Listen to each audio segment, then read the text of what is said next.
Welcome back to our Return of the King podcast as we're talking about the end times during this series. I'm Lance Wigton. I'm the communications director here at Real Life Ministries. And once again, I'm with the lead pastor, Jim Putman, and we're talking about the different topics of the end times.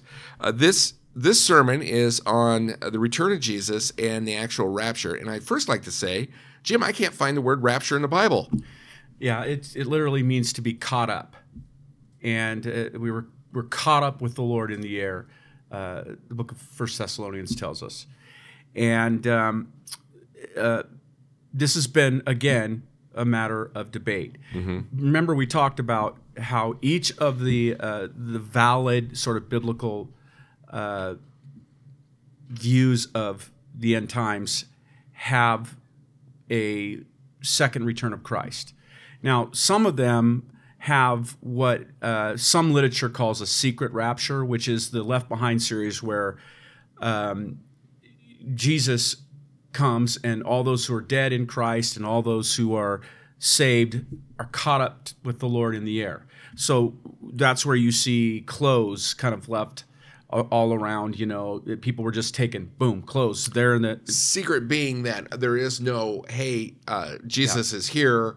It's just boom, rapture, and no one You're just even caught saw up. it coming. So the world sees people disappeared, but they don't know how that happened. There wasn't like the trumpet where everybody heard that, and Jesus actually doesn't. People with that view say that Jesus doesn't actually touch the ground, which would be the kind of the second visible return of the King, and when he does that. That's the judgment. That's the beginning of the millennium. That's the rule of Christ for 1,000 years, and then the judgment will come after that. Whether you believe in the rapture as the dispensational pre-tribulational do, the Left Behind series do, where it's kind of a rapture of the saints and it's invisible, or you believe that all of that happens at the same time, which is the physical return. Jesus both catches people up in the air first, then comes down with them and comes to the earth that way. So it's kind of the rapture plus the physical return at the same time. Both those views believe that there's a physical return of Christ. They just would put it in a two-stage sort of a situation instead of a one-stage. But as far as things that we agree on, because it's in the Bible, we are going to be caught up somehow. We're going to be caught up. And for those who are caught up, let's say it's the dispensational view, the Left Behind series view. Once you're caught up with the Lord, you will be with the Lord forever. Okay? In one form or another. You may, if the dispensational view would say there's going to be 1,000-year reign. You'll be with the Lord kind of in secret, in heaven, in the heavenly realms, until the rapture, until the tribulation is through, and then the second return, and then the 1,000-year reign, and the final war, and then the new heaven and new earth. But if you're raptured in that version, there's nothing left that has to happen. When that happens, you'll be with the Lord forever in one form or another. For those who believe that it all happens at one time, like the amillennial, even I think probably the post-tribulational view, you have to go through a lot more junk, a lot more struggle, and the great wrath and all that, tribulation time, Antichrist, all that. But still, once you are caught up and it's judgment and it all happens at one time, you're with the Lord forever from then on. Mm-hmm. These different views, I have looked at them, and they use Scripture in chunks of it, and then it feels like in order to, like you were going to write a movie plot, in order to make a full plot, a full movie, you have to use artistic license for parts of it. Right. And that artistic license changes from view to view, but there's still this chunk where it's artistic license. Right. Why people fight over, hey, this is how I filled in the blanks, and this is why I'm right. The reality is there is a blank still in every one of these views. Yes. And so that's why we're saying not fight on it. But the fact that we're caught up, even though it changes somewhere in the timeline, it's still in the Bible, and we can hold our hand. And people don't like gaps, right? I mean, let's face it. We have things that happen to us in our life. We're promised, if we're Christ followers, nothing can separate us from the love of God, right?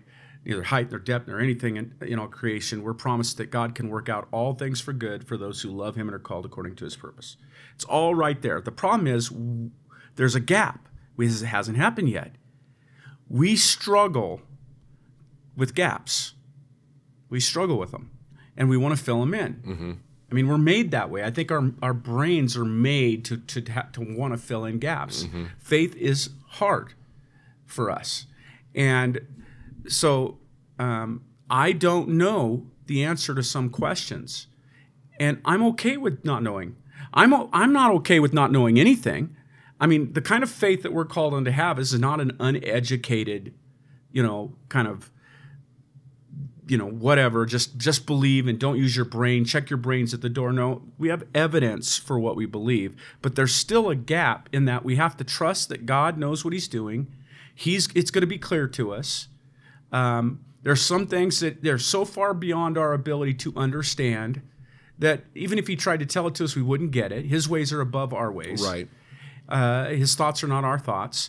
So it's not all blind faith, but there is some faith that we are required to have as we walk through this. And there'll be some questions that we have that will have to be answered on the back end, and I'm okay with that. Hindsight is 20/20, and that's the way the first coming of Christ was. And it's like, okay. And then so why wouldn't God work the same way in the second coming, where there's some things that they didn't get, there's some things that we won't get, but in the end we'll all go, oh, boom, there it is, I see it.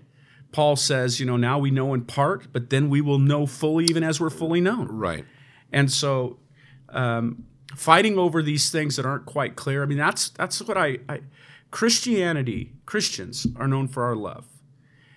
And wisdom. Wisdom is to trust God and to see things as he sees them, and even to act the right way, to know the right truth and apply the right truth in the right way. And there's some things that are absolutely clear, and some things we have to give some freedom in, and we Christians don't tend to do that very well, especially if we're immature. Mm-hmm. And let's face it, I think that I'm fairly mature as a Christian, but there are moments of immaturity.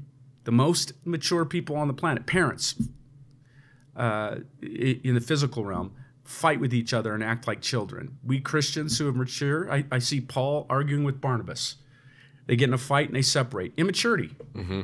It happens. We have to confess it, and so we have to, when we fight for the wrong things or even the right things in the wrong way, we have to make that right. Jim, because of this topic with the return of Jesus and we're being caught up, and then there's tribulation, these topics all get intermixed in the different views of the end times. What are the kind of the four major views, and can you give us an overview of those? Yeah, well, we've got these graphs in the resources and the glossary of terms that'll be helpful for you, but the dispensational, which is the kind of the more modern day, most popular view, Left Behind series view, mm-hmm. is the view that the next thing that will happen, because Israel is now in the land again, that's like a major marker, mm-hmm. right? And so the result will be, the next thing will happen will be a rapture. Caught up, but it's more of like a secret rapture, in the sense that everybody will notice somebody's missing, but they won't necessarily know why or believe it. I'm guessing that the world will come up with some sort of explanation, maybe tied to space aliens or something along those ways, right? That they'll be able to function. That will be, from the dispensational view, that's the church being taken out of the way, first 4 chapters of the book of Revelation. Now that will tip to the Antichrist being revealed. There'll be a big enough crisis that the countries kind of come together, and they kind of choose a one world government. The Antichrist comes. He will make a deal with Israel, which is now back in the land.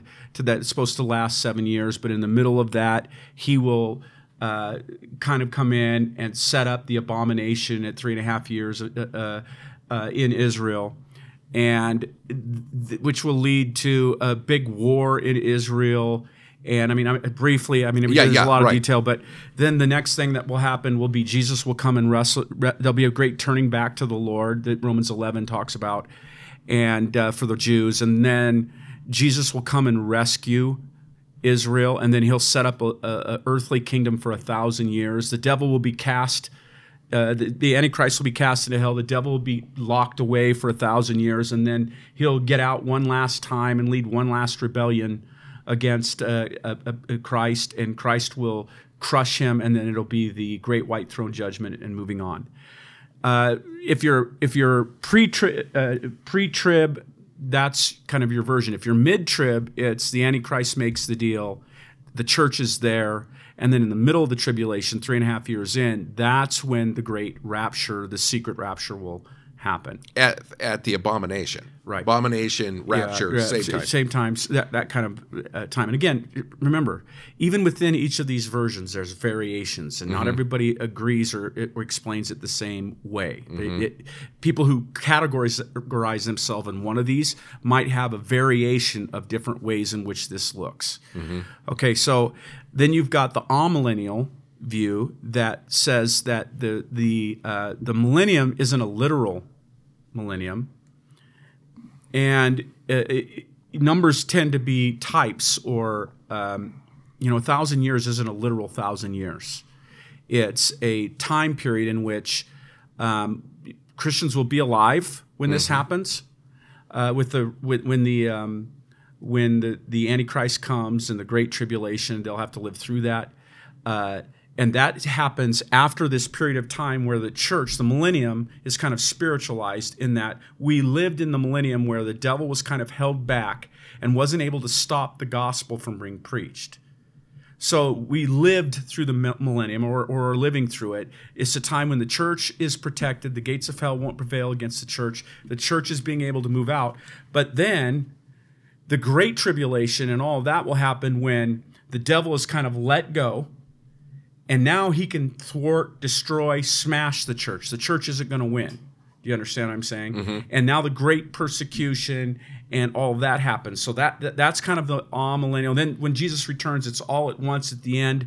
And at the rapture, you're caught up with the Lord, but then he brings you right down immediately, and it's Judgment Day. But we're in the middle. I mean, that's basically started at resurrection, right, to now. Right. And so essentially with that view, we'd only be waiting for Satan to come out and start crushing the church. There's nothing left except for the Antichrist and all that to happen, and we're going to live through all that. Then you've got what I would call the post-millennial view, which is an old, outdated view that I think, when the Catholics kind of came up with that, in that the whole world became Catholic sort of a thing, and that's the great millennium, right? And they actually believe that the world is going to get better and better and better before the Lord returns. As the church expands and goes out into the world, it's going to get better and better and better. And it's going to be almost like, Christ reigned through the church, right? That came from the Catholics. And what we know about that is that the reign of the church has never looked like the world got better and better and better. In fact, the Catholic Church was very corrupt.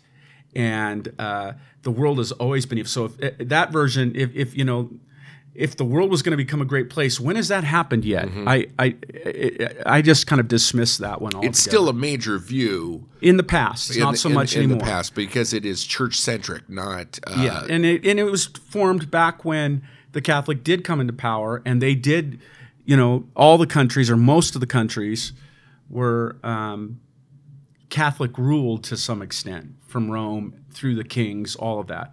So again, there's a variety of other versions of that, but those are like the dispensational, premillennial. And again, there's 4 views of the millennium you can get. It's a resource we put out there. There's a variety of different resources that we would suggest, if they really want to know more about it, we'd suggest that they do that. Well, it is a lot to take in, these different 4 views, but we do have a glossary of terms, so you can keep this straight in your own life groups and for your own home and for your own interest. It's at reallifeministries.com/endtimes, and we look forward to you joining us next time as we continue on this topic.